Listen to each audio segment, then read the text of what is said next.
നമസ്കാരം. വാർത്താരംഭത്തിലേക്ക് സ്വാഗതം. ആദ്യം പ്രധാന വാർത്തകൾ നോക്കാം. രാഷ്ട്രീയ നിലപാട് പ്രഖ്യാപിക്കാൻ പി.വി. അൻവർ. നിലമ്പൂരിൽ വൈകിട്ട് പൊതുസമ്മേളനം. സിപിഎമ്മിന് മറുപടിയായി അൻവറിനെ പിന്തുണച്ചും ഫ്ലെക്സ് ബോർഡുകൾ.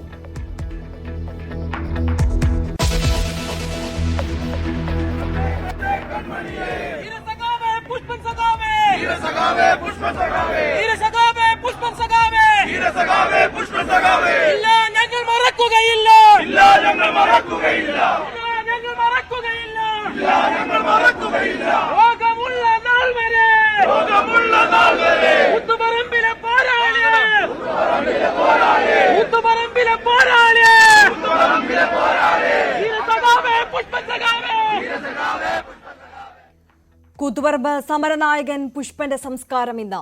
മൃതദേഹം വിലാപയാത്രയായി തലശ്ശേരിയിലേക്ക്. ടൗൺ ഹാളിൽ പൊതുദർശനം.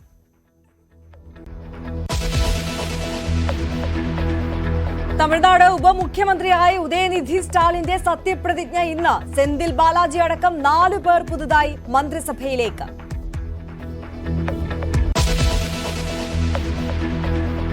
UN പൊതുസഭയിൽ പാകിസ്ഥാനെ അപലപിച്ച് വിദേശകാര്യമന്ത്രി എസ് ജയശങ്കർ.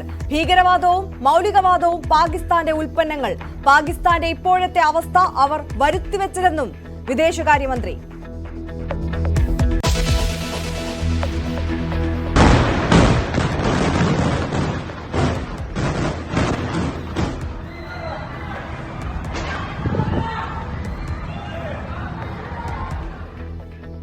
ബെയ്റൂട്ടിൽ ഇസ്രയേൽ ആക്രമണത്തിൽ 33 മരണം. യുദ്ധം അവസാനിപ്പിക്കില്ലെന്ന് ഇസ്രയേൽ. ഹസൻ നസ്രള്ള വധം അനിവാര്യമായിരുന്നുവെന്ന ഇസ്രയേൽ പ്രധാനമന്ത്രി ബെന്യമിൻ നെതന്യാഹു. പ്രത്യാഘാതം നേരിടേണ്ടി വരുമെന്ന ഇറാൻ പരമോന്നത നേതാവ് ആയത്തുള്ള ഖമേനി.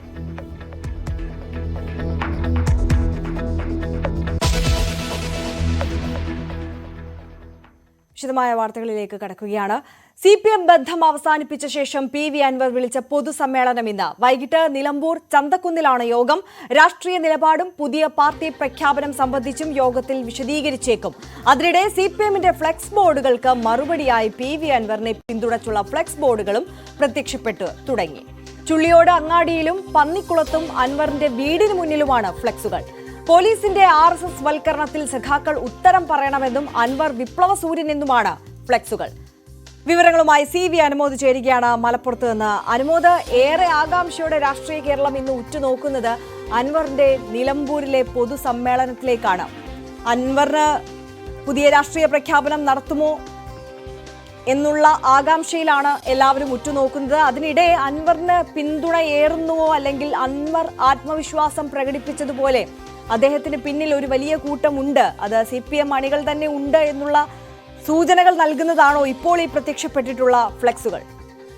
തീർച്ചയായും കഴിഞ്ഞ ദിവസം നമ്മൾ കണ്ടതാണ് CPM-ന്റെ മലപ്പുറത്തെ എല്ലാ ഏരിയ കമ്മിറ്റികളിൽ നിന്നും അൻവറിനെതിരെ പ്രതിഷേധ പ്രകടനം നടത്തുകയും നിലമ്പൂരിൽ പ്രത്യേകിച്ചും അൻവറിനെതിരെ അതിരൂക്ഷമായ മുദ്രാവാക്യങ്ങൾ വിളിച്ച് അൻവറിനെ കോലം കത്തിക്കുകയും ചെയ്തത്. മാത്രമല്ല, അൻവറിനെ ശക്തമായി പ്രതിരോധിക്കുവാനാണ് CPM-ന്റെ തീരുമാനം. കഴിഞ്ഞ ദിവസം CPM ജില്ലാ സെക്രട്ടറിക്കെതിരെ നടത്തിയ EN മോഹൻദാസിനെതിരെ നടത്തിയ വിമർശനങ്ങൾക്ക് ശക്തമായ ഭാഷയിൽ തന്നെ അദ്ദേഹവും മറുപടി പറഞ്ഞിരുന്നു. അൻവർ തീവ്ര വലതുപക്ഷ ശക്തികളുടെ കയ്യിൽ അകപ്പെട്ടിരിക്കുന്നുവെന്ന ഗുരുതരമായ ആക്ഷേപമാണ് CPM മലപ്പുറം ജില്ലാ കമ്മിറ്റി ഉന്നയിക്കുന്നത്. ഈ ഒരു സാഹചര്യത്തിലാണ് അൻവറിന്റെ പൊതുസമ്മേളനം ഇന്ന് നടക്കുന്നത്. ഇന്ന് വൈകുന്നേരം 6:30 ചന്തക്കുന്നിലാണ് സമ്മേളനം വിളിച്ചിരിക്കുന്നത്. സ്വാഭാവികമായിട്ടും അൻവർ തന്റെ രാഷ്ട്രീയ പ്രഖ്യാപനങ്ങൾ, എന്തുകൊണ്ട് താൻ ഈ നിലപാടെടുത്തു, ഇനി എന്ത് തുടങ്ങിയ കാര്യങ്ങളിലൊക്കെ തന്റെ വോട്ടർമാർക്ക് മുമ്പിൽ അൻവർ രാഷ്ട്രീയമായിട്ടുള്ള കാര്യങ്ങൾ വിശദീകരിക്കുമെന്ന് തന്നെയാണ് അറിയുന്നത്. നേരത്തെ തന്നെ പറ്റുമെങ്കിൽ, അല്ലെങ്കിൽ ഒരു രാഷ്ട്രീയ പാർട്ടിയെ കുറിച്ച് സാഹചര്യങ്ങൾ അനുകൂലമാണെങ്കിൽ ആലോചിക്കുകയില്ല എന്ന് അൻവർ തന്നെ പറഞ്ഞിരുന്നു. അപ്പോൾ അത് സംബന്ധിച്ചുള്ള കാര്യങ്ങൾ കൂടുതൽ ഇന്നത്തെ സമ്മേളനത്തിൽ ഉണ്ടാകാൻ സാധ്യതയുണ്ട്.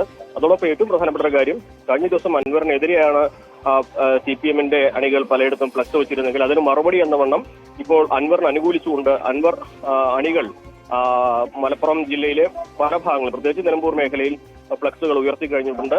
നേരത്തെ അൻവറിന്റെ വീടിന് മുമ്പിൽ വിരട്ടലും വിലപേശലും വേണ്ടെന്ന് പറഞ്ഞ് CPM പ്രവർത്തകർ ഫ്ലക്സ് വെച്ചിരുന്നു. അതിന് മറുപടിയായിട്ടാണ് വിപ്ലവ സൂര്യനായിട്ട് അൻവറിനെ ചിത്രീകരിച്ചുകൊണ്ടുള്ള അൻവർ അണികളുടെ ഫ്ലക്സുകൾ വന്നിരിക്കുന്നത്. എന്താണെങ്കിലും അൻവർ മുന്നോട്ട് തന്നെയാണ്.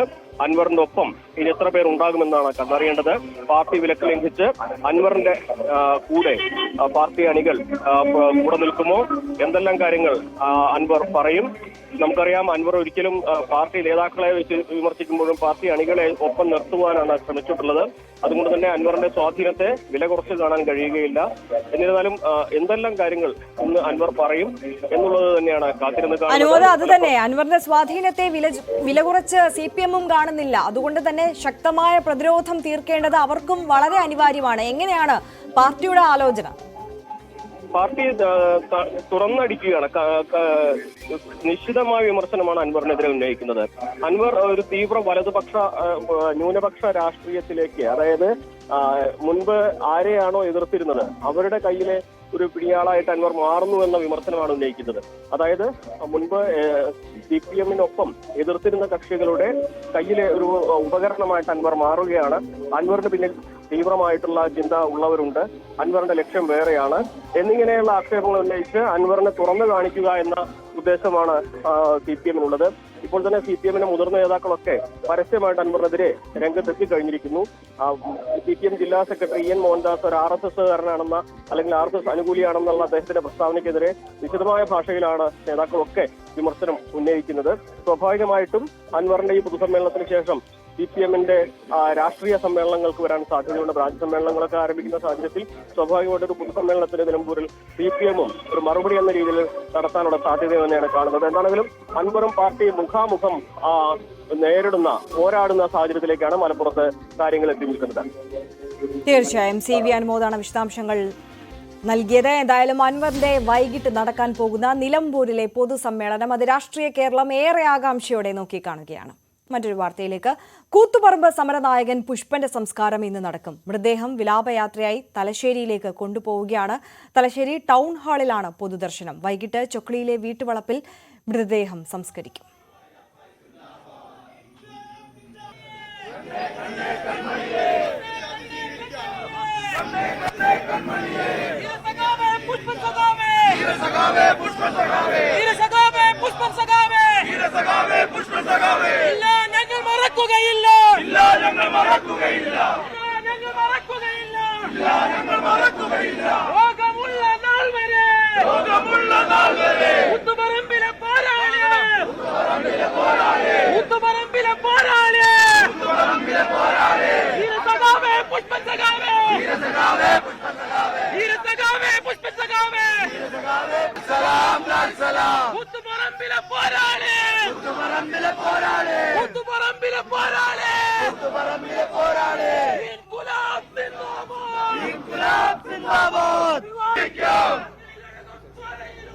MS അനീഷ് കുമാർ കൂടുതൽ വിവരങ്ങൾ നൽകും. മനീഷ്, സഖാക്കളുടെ അന്ത്യാഭിവാദ്യം ഏറ്റുവാങ്ങിക്കൊണ്ട് വിലാപയാത്ര പുരോഗമിക്കുകയാണ്.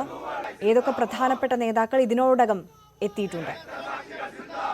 അങ്ങേറ്റം വൈകാരികമായ മുദ്രാവാക്യം വിളികളുടെ നടുവിലാണ് പുഷ്പന്റെ ഭൗതിക ദേഹം വഹിച്ചുകൊണ്ടുള്ള ആംബുലൻസ് ഇപ്പോൾ കണ്ണൂരിലേക്ക് പുറപ്പെട്ടിരിക്കുന്നത്. ഇന്നലെ 3:30-ക്കാണ് കോഴിക്കോട് സ്വകാര്യ ആശുപത്രിയിൽ അദ്ദേഹം അന്തരിച്ചത്. ഇതിനുശേഷം പിന്നീട് ഡിവൈഎഫ്ഐയുടെ ജില്ലാ ഓഫീസായ യൂത്ത് സെന്ററിൽ, കോഴിക്കോട്ടെ യൂത്ത് സെന്ററിലായിരുന്നു ഭൗതികദേഹം സൂക്ഷിച്ചത്. ഇന്നലെ രാത്രി മുതൽ അണമുറിയാതെ പ്രവർത്തകർ അദ്ദേഹത്തിന് അന്ത്യാഭിവാദ്യം അർപ്പിക്കാനായി എത്തിയിരുന്നു. അതിനുശേഷം രാവിലെ 8 മണിയോടുകൂടിയാണ് യൂത്ത് സെന്ററിൽ നിന്നും ഭൗതികദേഹം പുറത്തേക്ക് എടുത്തത്.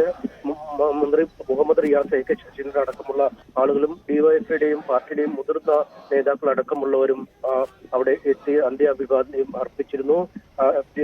കണ്ണൂർ CPM ജില്ലാ സെക്രട്ടറി MV ജയരാജനാണ് ഇന്ന് ഈ വിലാപയാത്രയെ മുന്നിൽ നയിക്കുന്നത്. അദ്ദേഹത്തിന്റെ പിന്നാലെ ഡിവൈഎഫ്ഐ നേതാക്കൾ എല്ലാവരും ഉണ്ട്. ഡിവൈഎഫ്ഐ നേതാക്കളാണ് വാഹനത്തിനുള്ളിൽ, ആംബുലൻസിനുള്ളിൽ പുഷ്പന്റെ ഭൗതികദേഹത്തിനൊപ്പം ഉള്ളത്.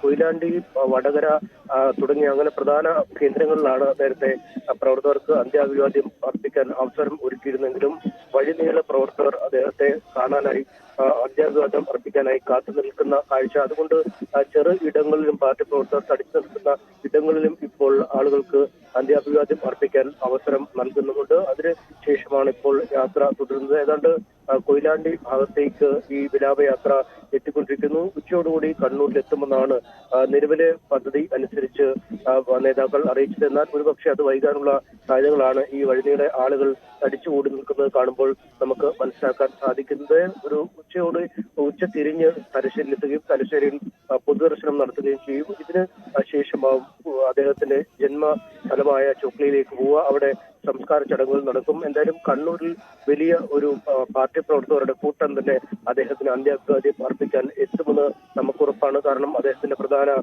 ഇടം അവിടെയാണ്. വൈകാരികമായി കണ്ണൂരിലെ പാർട്ടി സഖാക്കൾക്ക് വൈകാരികമായ ഒരു തലങ്ങളുള്ള സംഭവം കൂടിയാണ് കൂത്തുപുറം രക്തസാക്ഷികളുടെ ഒരു ജീവദാനം. 5 പേർ വെടിയേറ്റ് മരിച്ചപ്പോഴും അതിൽ ജീവിക്കുന്ന രക്തസാക്ഷിയായി കാലം അത്രയും അടുത്ത ആരോഗ്യ പ്രശ്നങ്ങൾ നേരിട്ട് ജീവിച്ചിരുന്ന ആളാണ് പുഷ്പൻ. CPM-ന്റെ ഏറ്റവും മുതിർന്ന നേതാക്കൾ മുതൽ ഏറ്റവും താഴെത്തട്ടിലുള്ള നേതാക്കൾ വരെ അദ്ദേഹത്തെ കാണുകയും അദ്ദേഹത്തോട് അടുപ്പം സൂക്ഷിക്കുകയും ചെയ്തിരുന്നു. എന്തായാലും വലിയ ആദരവാണ് അദ്ദേഹത്തിന്റെ ഈ അന്ത്യയാത്രയ്ക്ക് ഇപ്പോൾ ലഭിച്ചുകൊണ്ടിരിക്കുന്നത്.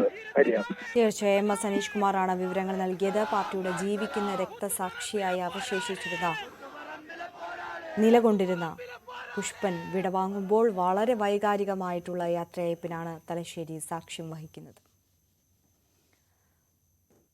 മറ്റു വാർത്തകളിലേക്ക് കൂടി. CPI നേതൃത്വം കടുത്ത നിലപാട് സ്വീകരിച്ചിരിക്കെ ഇനി എത്ര നാൾ ക്രമസമാധാന ചുമതലയുള്ള ADGP കസേരയിൽ MR അജിത് കുമാറിന് തുടരാനാകും എന്നതിൽ ചോദ്യം ശക്തം. മുഖ്യമന്ത്രി ഇപ്പോഴും അജിത് കുമാറിനെ സംരക്ഷിക്കുന്ന നിലപാടാണ് സ്വീകരിച്ചിട്ടുള്ളത്. തൃശൂർ പൂര ദിവസം സ്ഥലത്ത് ഉണ്ടായിരുന്നിട്ടും കാര്യങ്ങൾ അലങ്കോലപ്പെടുമ്പോൾ ADGP ഇടപെടാത്തത് സംശയം വർദ്ധിപ്പിക്കുന്നു. ADGPയുടെ അന്നത്തെ സമീപനത്തിൽ DGPക്ക് എതിർപ്പുണ്ട്. അജിത് കുമാർ RSS നേതാക്കളുമായി കൂടിക്കാഴ്ച നടത്തിയ സംഭവത്തിൽ ഉൾപ്പെടെ വിശദമായ അന്വേഷണ റിപ്പോർട്ട് DGP ഉടൻ സർക്കാരിന് സമർപ്പിക്കും. VV വിനോദാണ് കൂടുതൽ വിവരങ്ങളുമായി ചേരുന്നത്. വിനോദ്, DGPക്ക് എതിർപ്പുണ്ട്. CPI നേരത്തെ തന്നെ കടുത്ത വിമർശനം എല്ലാ ദിവസവും ഉയർത്തിക്കൊണ്ടിരിക്കുകയാണ്. ഓരോ ദിവസവും നിലപാട് കടുപ്പിച്ചുകൊണ്ടേയിരിക്കുന്നു. ഈ ക്രമസമാധാന ചുമതലയിൽ നിന്ന് ADGPയെ മാറ്റി നിർത്തണം, MR അജിത് കുമാറിനെ മാറ്റി നിർത്തണം എന്നുള്ള ആവശ്യം അവർ ഓരോ ദിവസവും ശക്തമാക്കിക്കൊണ്ടിരിക്കുന്നു.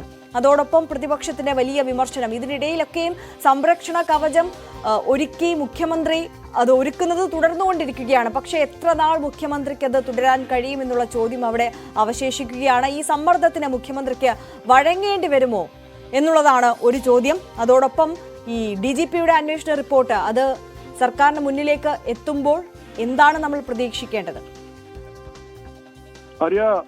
മുഖ്യമന്ത്രിയുടെ ഒരു സംരക്ഷണം മാത്രമാണ് MR അജിത് കുമാറിന് ഇപ്പോഴുള്ളത്. അതായത് മുന്നണിക്കുള്ളിൽ ഏതെങ്കിലും ഒരു പ്രധാനപ്പെട്ട പാർട്ടിയുടെ, പ്രത്യേകിച്ച് CPI, NCP തുടങ്ങി RJD തുടങ്ങി എല്ലാ പാർട്ടികളും തന്നെ ADGPയുടെ നിലപാടിനെ വിമർശിച്ച് രംഗത്തുണ്ട്. മാത്രമല്ല ADGP സ്ഥാനത്ത് നിന്ന്, അല്ലെങ്കിൽ ലോ ആൻഡ് ഓർഡർ ADGP സ്ഥാനത്ത് നിന്ന് MR അജിത് കുമാറിനെ മാറ്റണം എന്നൊരു ആവശ്യം അത് നിർബന്ധമായും CPIയുടെ ഭാഗത്ത് നിന്ന് ഉണ്ടായിരിക്കുന്നു.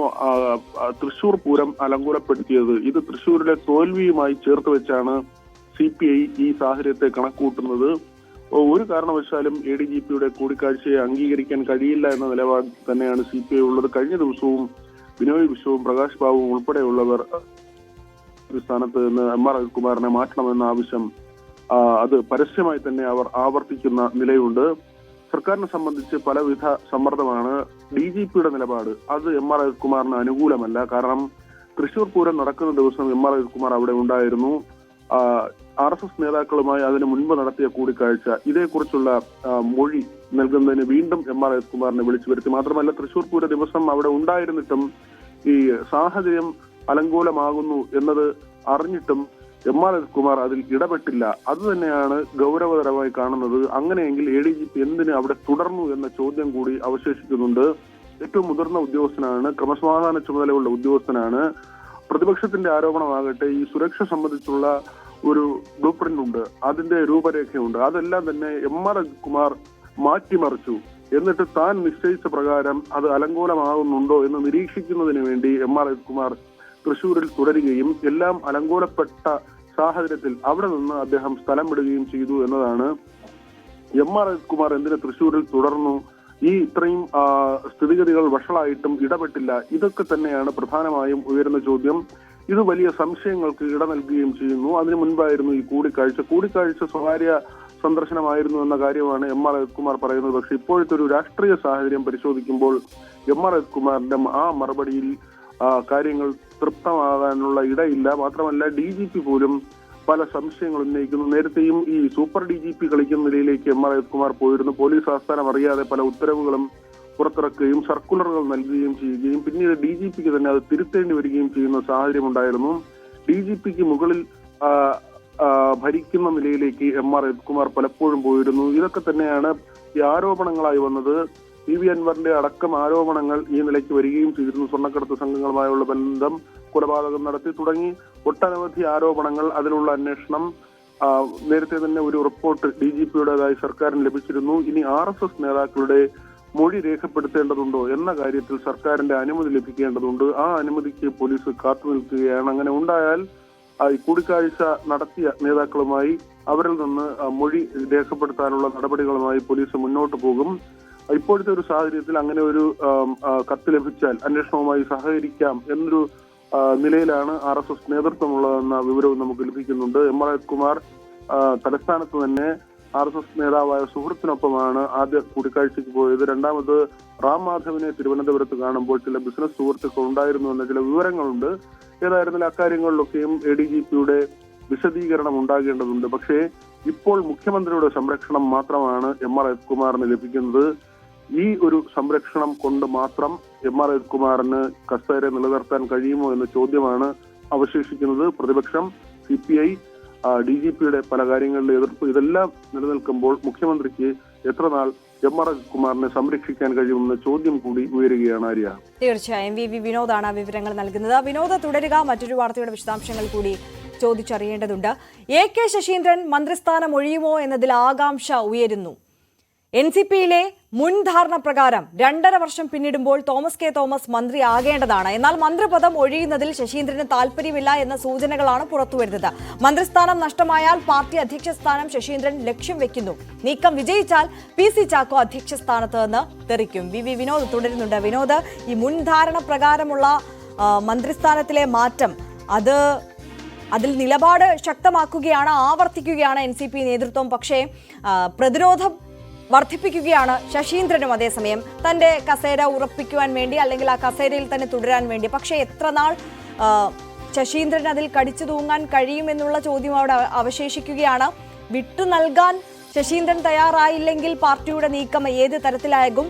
അല്ലെങ്കിൽ ശശീന്ദ്രന്റെ ആവശ്യം അധ്യക്ഷ സ്ഥാനം വേണം എന്നുള്ളത് അംഗീകരിക്കാൻ NCP തയ്യാറാകുമോ? PC ചാക്കോയുടെ നിലപാടാണ് ഇപ്പോഴത്തെ സാഹചര്യങ്ങൾക്ക് പ്രധാനമായും NCPയിലെ ഒരു തർക്കങ്ങളിലേക്ക്, അല്ലെങ്കിൽ ഈ മന്ത്രിസ്ഥാനം പങ്കുവയ്ക്കണം എന്നൊരു നിലപാട്. PC ചാക്കോയാണ് അക്കാര്യത്തിൽ ഒരു കടുത്ത തീരുമാനവുമായി മുന്നോട്ട് പോകുന്നത്. PC ചാക്കോ നേരത്തെ തന്നെ തോമസ് കെ തോമസ് അത്തരമൊരു ആവശ്യം ഉന്നയിച്ചെങ്കിലും പലതവണയായി അത് അവഗണിക്കപ്പെടുന്ന നിലയുണ്ടായിരുന്നു. പക്ഷേ PC ചാക്കോ ഇപ്പോൾ കൃത്യമായ ഒരു നിലപാട് സ്വീകരിക്കുകയും ദേശീയ നേതൃത്വവുമായി ആശയവിനിമയം നടത്തുകയും ചെയ്തു. ശരത് പവാറിനും തോമസിനെ മന്ത്രിയാക്കുന്നതിനോട് എതിർപ്പില്ല. ഇപ്പോൾ 8.5 വർഷമാകുന്നു ശശീന്ദ്രന്റെ മന്ത്രിസ്ഥാനം. കാരണം അദ്ദേഹം നേരത്തെ ഒന്നാം പിണറായി മന്ത്രിസഭയിൽ ഉണ്ടായിരുന്നു. പിന്നീട് ഇപ്പോഴും അദ്ദേഹം മന്ത്രിയായി തുടരുന്ന സാഹചര്യമുണ്ട്. ഇടയ്ക്ക് അദ്ദേഹത്തിന് മന്ത്രിസ്ഥാനം ഒഴിയേണ്ടി വന്നുവെങ്കിലും ഇപ്പോൾ ഒന്നാം പിണറായി മന്ത്രിസഭയുടെ കാലത്ത് അദ്ദേഹത്തിന് ഇടക്കാലത്ത് രാജിവെച്ച് മാറേണ്ടി വന്നുവെങ്കിലും അദ്ദേഹം തിരികെ വരുന്ന സാഹചര്യം ഉണ്ടായിരുന്നു.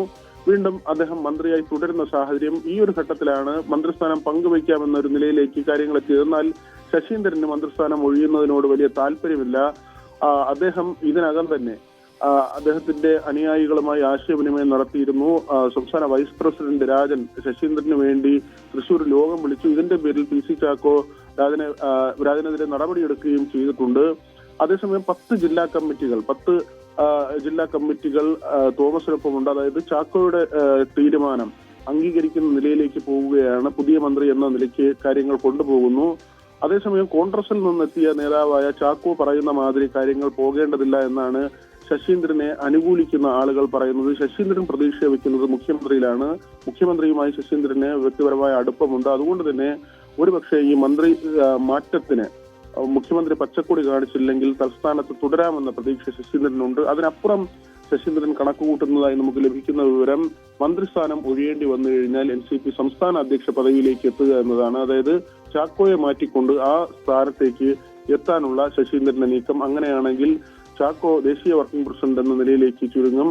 ഈ നിലയ്ക്കാണ് ഇപ്പോൾ NCP-യിലെ കാര്യങ്ങൾ പോകുന്നത്. നേരത്തെ മൂവരും ചേർന്ന് മുഖ്യമന്ത്രിയെ കാണുന്നതിന് തീരുമാനിച്ചിരുന്നെങ്കിലും അവസാന നിമിഷം ശശീന്ദ്രൻ പിൻവാങ്ങിയിരുന്നു. ഈ വരുന്ന 3-ന് ഏതായിരുന്നാലും മുഖ്യമന്ത്രിയെ മൂവരും ചേർന്ന് കാണുമെന്ന് കഴിഞ്ഞ ദിവസം ചാക്കോ പറഞ്ഞിരുന്നു. ചാക്കോയും തോമസും, ഒരുപക്ഷെ ശശീന്ദ്രൻ ഇല്ലെങ്കിൽ കൂടി ചാക്കോയും തോമസും ചേർന്ന് മുഖ്യമന്ത്രിയെ കണ്ട് മന്ത്രിസ്ഥാനത്തിൽ മാറ്റം ഈ കാര്യം ആവശ്യപ്പെടും. ആര്യ. ശരി, വി വിനോദാണ് വിശദമായ വിവരങ്ങൾ നൽകിയത്. ഉദയനിധി സ്റ്റാലിൻ തമിഴ്നാട് ഉപമുഖ്യമന്ത്രി. കള്ളപ്പണം വെളുപ്പിക്കൽ കേസിൽ ജാമ്യം ലഭിച്ച വി സെന്തിൽ ബാലാജി മന്ത്രിസഭയിലേക്ക് തിരികെയെത്തും. ഇന്ന് വൈകിട്ട് രാജ്ഭവനിലാണ് സത്യപ്രതിജ്ഞ. Doctor Govi Chezhiyan, R Rajendran, SM Nasar എന്നിവരും മന്ത്രിസഭയിലേക്ക് എത്തും. VR കാർത്തിക് ചേരുന്നു നാഷണൽ ഡെസ്കിൽ നിന്ന് വിവരങ്ങളുമായി. കാർത്തിക്, സ്റ്റാലിന്റെ പിൻഗാമിയായി മകൻ തന്നെ എത്തുന്നു. ഉപമുഖ്യമന്ത്രി സ്ഥാനത്തേക്ക് അദ്ദേഹം ഉയർത്തപ്പെടുകയാണ്. മാത്രവുമല്ല, മന്ത്രിസഭ ആകെ ഒന്ന് മുഖം മിനുക്കുന്നുണ്ട്. എങ്ങനെയാണ് വിശദാംശങ്ങൾ? ആര്യ, MK സ്റ്റാലിൻ മന്ത്രിസഭയിൽ ഉദയനിധി സ്റ്റാലിൻ ഉപമുഖ്യമന്ത്രിയായി ചുമതലയേൽക്കുകയാണ്. നിലവിൽ കായിക യുവജനക്ഷേമ വകുപ്പ് ആണ് അദ്ദേഹം കൈകാര്യം ചെയ്തിരുന്നത്. കേവലം മന്ത്രിസഭയിലെ സ്ഥാനക്കയറ്റത്തിനപ്പുറം തമിഴകത്ത് DMK-യുടെ ഇളമുറക്കാരനാര്, ഇനി ആ പാർട്ടിയെ നയിക്കുന്നതാര് എന്ന ചോദ്യത്തിന് ഉത്തരം അരക്കിട്ട് ഉറപ്പിക്കുക കൂടിയാണ് ഉദയനിധി സ്റ്റാലിൻ്റെ ഈ സ്ഥാനക്കയറ്റത്തിലൂടെ. നിലവിൽ അദ്ദേഹം കൈകാര്യം ചെയ്യുന്ന വകുപ്പുകളിൽ പ്ലാനിംഗ് അടക്കമുള്ള അഡീഷണൽ വകുപ്പുകൾ കൂടി അദ്ദേഹത്തിന് നൽകുന്നു എന്നതാണ് ഏറ്റവും ശ്രദ്ധേയം. മറ്റൊന്ന്, വി സെന്തിൽ ബാലാജി മന്ത്രിസഭയിലേക്ക് തിരിച്ചെത്തുന്നു. 2023 ജൂണിൽ കള്ളപ്പണ ഇടപാടുമായി ബന്ധപ്പെട്ട കേസിൽ ED അദ്ദേഹത്തെ അറസ്റ്റ് ചെയ്തിരുന്നു. തുടർന്ന് അദ്ദേഹം ഏറെ നാൾ ജയിലിൽ കഴിഞ്ഞു. ജയിലിൽ കഴിയുന്ന കാലയളവിലും അദ്ദേഹം മന്ത്രിയായി തുടരുകയും ചെയ്തു. പക്ഷേ ഗവർണർ പരസ്യമായി വിമർശനവുമായി രംഗത്തെത്തിയതിനെ തുടർന്നാണ് അദ്ദേഹം പിന്നീട് രാജിവെച്ചത്. ഇത് DMK-യും BJP-യും തമ്മിലുള്ള വലിയ തോതിലുള്ള വാഗ്വാദങ്ങൾക്കും ഒരു വാക്കേറ്റത്തിനുമൊക്കെ നേതാക്കൾ തമ്മിലുള്ള വാക്കേറ്റത്തിനുമൊക്കെ ഇടവച്ചിരുന്നു. അതിന് ഒരു ഉത്തരം കൂടി ആവുകയാണ്. കഴിഞ്ഞ ദിവസം സുപ്രീം കോടതി സെന്തിൽ ബാലാജിക്ക് ജാമ്യം അനുവദിച്ചിരുന്നു. സെന്തിൽ ബാലാജി ജാമ്യം ലഭിച്ചതോടുകൂടി അദ്ദേഹത്തെ മന്ത്രിസഭയിലേക്ക് തിരികെ കൊണ്ടുവരാൻ സ്റ്റാലിൻ തീരുമാനിക്കുന്നു. ഇന്നലെ അദ്ദേഹം 3 മന്ത്രിമാരെ പുതിയതായി മന്ത്രിസഭയിൽ ഉൾപ്പെടുത്തുന്നതും അതോടൊപ്പം തന്നെ ഉദയനിധി സ്റ്റാലിനെ ഉപമുഖ്യമന്ത്രിയായി ഉയർത്തുന്നതടക്കം ചൂണ്ടിക്കാട്ടിക്കൊണ്ട് ഗവർണർക്ക് കത്ത് നൽകി. ഇന്ന് വൈകിട്ടാണ് 3 മന്ത്രിമാരുടെ സത്യപ്രതിജ്ഞ. നിലവിൽ മന്ത്രിമാരായ 3 പേർ ഒഴിവാക്കപ്പെടും എന്നതാണ് ഏറ്റവും ശ്രദ്ധേയം. രാമേന്ദ്രൻ അടക്കമുള്ള ടൂറിസം മന്ത്രി രാമേന്ദ്രൻ അടക്കമുള്ളവരാണ് ഒഴിവാക്കപ്പെടുന്നത് എന്നതാണ് ഏറ്റവും ശ്രദ്ധേയം. മറ്റൊന്ന്, തമിഴകത്ത് ഒരു രാഷ്ട്രീയ മാറ്റം, അതായത് MK സ്റ്റാലിൻ്റെ പിന്മുറക്കാരനാര് എന്ന ചോദ്യത്തിന് ഒരു ഉത്തരം അതിന് നേരത്തെ തന്നെ 2021 നിയമസഭാ തെരഞ്ഞെടുപ്പിൽ MK സ്റ്റാലിൻ ഉദയനിധി സ്റ്റാലിനോട് മത്സരിക്കാൻ ആവശ്യപ്പെട്ടപ്പോൾ തന്നെ ഉത്തരമായിരുന്നു. പക്ഷേ അതിനും അപ്പുറത്തേക്കുള്ള ചുമതലകൾ കൂടി ഉദയനിധി സ്റ്റാലിനെ തേടി എത്തുന്നു എന്നതാണ് ഏറ്റവും ശ്രദ്ധേയം. 46-ാം വയസ്സിലാണ് അദ്ദേഹം ഉപമുഖ്യമന്ത്രിയാകുന്നത്. 56-ാം വയസ്സിലായിരുന്നു MK സ്റ്റാലിൻ ഇത്തരത്തിൽ ഉപമുഖ്യമന്ത്രിയായതും. തുടർന്ന് പിന്നീട് 68-ാം വയസ്സിലാണ് മുഖ്യമന്ത്രി സ്ഥാനത്തേക്ക് എത്തിയതും. പക്ഷേ അത്രയൊന്നും കാത്തിരിക്കേണ്ടി വന്നില്ല ഉദയനിധി സ്റ്റാലിന് എന്നതാണ് ഏറ്റവും ശ്രദ്ധേയം. മറ്റൊന്നു കൂടിയുണ്ട്, 2026-ലെ നിയമസഭാ തെരഞ്ഞെടുപ്പ്. ആ നിയമസഭാ തെരഞ്ഞെടുപ്പിൽ വിജയ് അടക്കമുള്ളവർ പുതിയ പാർട്ടിയുമായി രംഗത്ത് വന്നിട്ടുണ്ട്. ഇതടക്കമുള്ള കാര്യങ്ങൾ മുൻകൂട്ടി കണ്ടുള്ള രാഷ്ട്രീയ നീക്കമായി കൂടി ഇതിനെ വിലയിരുത്തുന്നവരുണ്ട്. കാരണം 2019-ലും അതിനുശേഷം ഇപ്പോൾ നടന്ന തെരഞ്ഞെടുപ്പിലുമൊക്കെ ഉദയനിധി സ്റ്റാലിനായിരുന്നു തമിഴകത്ത് പ്രചരണം നയിച്ചത്. 39 മണ്ഡലങ്ങളിലും അദ്ദേഹം സജീവമായി പ്രചരണങ്ങളിൽ പങ്കെടുത്തു. തുടർന്ന് വലിയ വിജയം നേടുകയും ചെയ്തു. ഏതായാലും 10 വർഷത്തോളം നീണ്ട അഭ്യൂഹങ്ങൾക്ക്, അത്തരം ചോദ്യങ്ങൾക്കെല്ലാം ഒരു ഉത്തരമായിരിക്കുന്നു. ദീർഘനാളായി പലതവണ മുഖ്യമന്ത്രി സ്റ്റാലിനോടക്കം ഉപമുഖ്യമന്ത്രിയായി ഉദയനിധിയെ കൊണ്ടുവരുമോ എന്ന ചോദ്യത്തിന് അദ്ദേഹം വ്യക്തമായി ഉത്തരം നൽകിയിരുന്നില്ല. പക്ഷേ ആ അഭ്യൂഹങ്ങൾക്കെല്ലാം വിരാമം വിട്ടുകൊണ്ട് തൻ്റെ പിൻഗാമി ഉദയനിധി സ്റ്റാലിൻ എന്ന് ഉറപ്പിക്കുകയാണ് MK സ്റ്റാലിൻ. എന്തായാലും ഒരു DMK-യുടെ ഇളമുറക്കാരനായും തമിഴക രാഷ്ട്രീയത്തിൽ ഇനി DMK ആരെ നയിക്കും എന്ന ചോദ്യത്തിനും കൂടി ഉള്ള ഉത്തരമാണ് ഉദയനിധി സ്റ്റാലിൻ്റെ സ്ഥാനക്കയറ്റം. ഒപ്പം BJP-ക്കുള്ള രാഷ്ട്രീയ മറുപടി കൂടിയാണ് സെന്തിൽ ബാലാജി അടക്കമുള്ളവരെ മന്ത്രിസഭയിലേക്ക് എത്തിക്കുന്നതും. ആര്യ. തീർച്ചയായും VR കാർത്തിക്കാണ് വിവരങ്ങൾ നൽകിയത്. നടൻ ബാലചന്ദ്ര മേനോന്റെ പരാതിയിൽ യൂട്യൂബ് ചാനലുകൾക്കെതിരെ കേസെടുത്തു. ആലുവയിൽ താമസിക്കുന്ന നടി യൂട്യൂബ് ചാനൽ വഴി തന്നെ അപകീർത്തിപ്പെടുത്തിയെന്നാണ് ബാലചന്ദ്ര മേനോന്റെ പരാതി. IT ആക്ട് പ്രകാരം സൈബർ പോലീസാണ് കേസെടുത്തത്. വിവരങ്ങളുമായി ഡാനി പോൾ ചേരുന്നു. ഡാനി, എന്താണ് കേസിനാസ്പദമായ സംഭവം? ഇതിൽ ആലുവയിൽ താമസിക്കുന്ന നടി ഇവർ നേരത്തെ തന്നെ പല നടന്മാർക്കെതിരെയും പരാതികൾ നൽകിയിട്ടുണ്ട്. ഇതിൽ തനിക്കെതിരെ ചില ആരോപണങ്ങൾ ഇവർ ഉന്നയിക്കുന്നു. ഇത്തരം കാര്യങ്ങൾ യൂട്യൂബ് ചാനൽ വഴി പ്രസിദ്ധപ്പെടുത്തി തന്നെ അപകീർത്തിപ്പെടുത്തുന്നു എന്ന ബാലചന്ദ്ര മേനോന്റെ പരാതിയിൽ കൊച്ചിയിലെ സൈബർ പോലീസാണ് കേസെടുത്തിട്ടുള്ളത്. IT ആക്ട് പ്രകാരമാണ് കേസ് എടുത്തിട്ടുള്ളത്. ഇതിൽ ഏതൊക്കെ ചാനൽ ഏതെല്ലാമാണ് പരാതികൾ എന്നത് സംബന്ധിച്ച് പിന്നീട് ഇതിന്റെ കണ്ടന്റ് നോക്കി പരിശോധിച്ച ശേഷമായിരിക്കും വിശദമായ രീതിയിൽ ഇവർക്കെതിരെയുള്ള ഒരു കേസ് എടുക്കുക എന്നാണ് പോലീസ് അറിയിച്ചിട്ടുള്ളത്. കഴിഞ്ഞ ദിവസം തന്നെയും ബാലചന്ദ്ര മേനോൻ സംബന്ധിയായ ഒരു പരാതി DGPക്ക് നേരിട്ട് നൽകിയിരുന്നു. ഇതിൽ പ്രധാനമായും പറഞ്ഞിരിക്കുന്നത് ഈ നടിയുടെ അഭിഭാഷകൻ കഴിഞ്ഞ ദിവസം തന്നെ ഫോണിൽ വിളിച്ച് ഭീഷണിപ്പെടുത്തിയിരിക്കുന്നു. അടുത്ത ദിവസം പരാതി ഉന്നയിക്കും, പരാതി വരാനുള്ള സാധ്യതകൾ ഉണ്ടായിരുന്നത് തന്റെ ഭാര്യയുടെ ഫോണിൽ വിളിച്ചാണ് പറഞ്ഞത്. 3 ലൈംഗിക ആരോപണങ്ങൾ ഉടൻ വരുമെന്നായിരുന്നു പറഞ്ഞിരുന്നത്. അത് ഈ മാസം 13-നായിരുന്നു. തൊട്ടടുത്ത ദിവസം തന്നെയായിരുന്നു നടി തനിക്കെതിരെ സമൂഹ മാധ്യമങ്ങളിൽ പോസ്റ്റ് ഇടുന്നത്. പിന്നീട് ഇത്തരം ഈ ഒരു കണ്ടന്റുകൾ യൂട്യൂബ് ചാനൽ വഴി പ്രസിദ്ധപ്പെടുത്താൻ അടക്കമുള്ള കാര്യങ്ങൾ ഉണ്ടായിരിക്കുന്നത്. അപ്പോൾ ഇത്തരം കാര്യങ്ങളിൽ ഫോൺ കോൾ വിശദാംശങ്ങൾ ഉൾപ്പെടെയുള്ള കാര്യങ്ങൾ നൽകിക്കൊണ്ടാണ് ബാലചന്ദ്ര മേനോൻ പരാതി നേരത്തെ DGPക്ക് നൽകിയത്. അതിനുശേഷമാണ് ഇപ്പോൾ ഈ നടിയുടെ അഭിമുഖം സംപ്രേഷണം ചെയ്ത ചില യൂട്യൂബ് ചാനലുകൾക്കെതിരായ പരാതി ബാലചന്ദ്ര മേനോൻ നൽകുകയും ഇപ്പോൾ IT ആക്ട് പ്രകാരം സൈബർ പോലീസ് കേസെടുക്കുകയും ചെയ്തിരിക്കുന്നത്. ശരി, ഡാനി പോളാണ് വിവരങ്ങൾ നൽകിയത്. UN പൊതുസഭയിൽ പാകിസ്ഥാനെ അപലപിച്ച് വിദേശകാര്യമന്ത്രി S. ജയശങ്കർ. ഭീകരവാദവും മൗലികവാദവുമാണ് പാകിസ്ഥാന്റെ പ്രധാന ഉൽപ്പന്നങ്ങൾ. വിനാശകരമായ തെരഞ്ഞെടുപ്പുകൾ കാരണം സാമ്പത്തികമായി പിന്തള്ളപ്പെട്ട രാജ്യമാണ് പാകിസ്ഥാൻ. അവരുടെ ഇപ്പോഴത്തെ അവസ്ഥയ്ക്ക് കാരണം അവരുടെ കർമ്മം മാത്രമാണ്. അവരുടെ ദുഷ്പ്രവൃത്തികൾ അയൽ രാജ്യങ്ങളെയും ബാധിക്കുന്നുണ്ടെന്നും S. ജയശങ്കർ പറഞ്ഞു.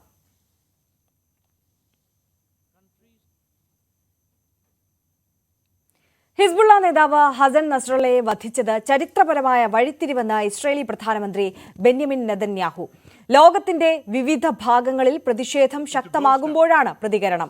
കൊലപാതകത്തിന് പ്രത്യാഘാതമുണ്ടാകുമെന്ന് ഇറാനിലെ പരമോന്നത നേതാവ് ആയത്തുള്ള അലി ഖമനേയി അറിയിച്ചു.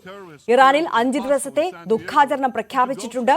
തുടരുന്ന ആക്രമണങ്ങളുടെ പശ്ചാത്തലത്തിൽ ആയത്തുള്ള അലി ഖമനേയിയെ സുരക്ഷിത കേന്ദ്രത്തിലേക്ക് മാറ്റി. അദ്ദേഹത്തിനുള്ള സുരക്ഷയും വർദ്ധിപ്പിച്ചു. UN സുരക്ഷാ സമിതി യോഗം വിളിക്കണമെന്ന് ഇറാൻ ആവശ്യപ്പെട്ടു. ബെയ്റൂട്ടിൽ വ്യോമാക്രമണത്തിൽ ഇന്നലെ മാത്രം 33 പേരാണ് കൊല്ലപ്പെട്ടത്. ഹിസ്ബുള്ള നേതാവ് ഹസൻ നസ്രള്ളയുടെ കൊലപാതകത്തിന് പ്രത്യാഘാതമുണ്ടാകുമെന്ന് ഇറാനിലെ പരമോന്നത നേതാവ് ആയത്തുള്ള ഖമേനി. നസ്രള്ള ഒരു വ്യക്തി ആയിരുന്നില്ല, ഒരു ചിന്താധാരയായിരുന്നു. ഇസ്രയേലിനെതിരായ നടപടി തുടരുമെന്നും ഖമേനി പറഞ്ഞു.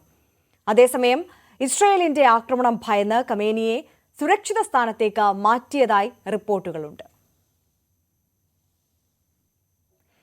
ഇടുക്കി ചിന്നക്കനാലിൽ വീണ്ടും കാട്ടാന ആക്രമണം. 301 സമീപം ചക്കക്കൊമ്പൻ ഷെഡ് തകർത്തു. ഐസക് വർഗീസിന്റെ ഷെഡാണ് ഇന്നലെ രാത്രിയിൽ ചക്കക്കൊമ്പൻ തകർത്തത്. സമീപവാസികൾ ചേർന്ന് പടക്കം പൊട്ടിച്ച് ആനയെ തുരത്തി. ഇന്നലെ ആനയിറങ്കലിലെ റേഷൻ കടയും ചക്കക്കൊമ്പൻ തകർത്തിരുന്നു. നാട്ടുകാർ ആനയെ തുരത്തിയതിനു ശേഷമാണ് വനം വകുപ്പ് അധികൃതർ എത്തിയത്. സംസ്ഥാനത്ത് ഒറ്റപ്പെട്ട സ്ഥലങ്ങളിൽ ശക്തമായ മഴയ്ക്ക് സാധ്യത. 7 ജില്ലകളിൽ യെല്ലോ അലർട്ടാണ്. തിരുവനന്തപുരം, കൊല്ലം, പത്തനംതിട്ട, കോട്ടയം, ഇടുക്കി, കോഴിക്കോട്, വയനാട് ജില്ലകളിലാണ് യെല്ലോ അലർട്ട്. കള്ളക്കടൽ പ്രതിഭാസത്തിന് സാധ്യതയുണ്ടെന്നും മുന്നറിയിപ്പുണ്ട്. വാർത്താരംഭം പൂർണ്ണമാവുകയാണ്. നമസ്കാരം.